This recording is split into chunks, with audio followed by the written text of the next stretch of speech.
Magandang araw ho sa inyong lahat. Today is Tuesday. It's our prayer and exhortation. Shall we pray? O aming Ama, kapayapaan niyo maghari sa bawat pamilyang Pilipino at ang kaligtasan ay dumating sa buhay nila at tanggapin nila si Jesus ngayong araw na ito na maging kanilang Panginoon at tagapagligtas sa pangalan ni Jesus. Amen. Well, Philippians chapter 3 and verse 15, let us therefore as many as be perfect but thus-minded,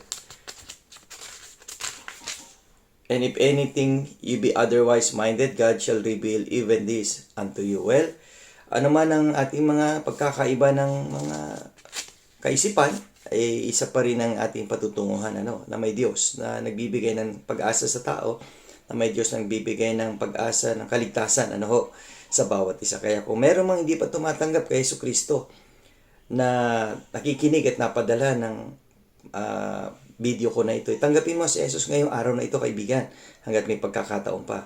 Tanggapin mo si Jesus na maging iyong Panginoon at tagapagligtas. See you again tomorrow sa ating Strong Family Prayer and Exhortation.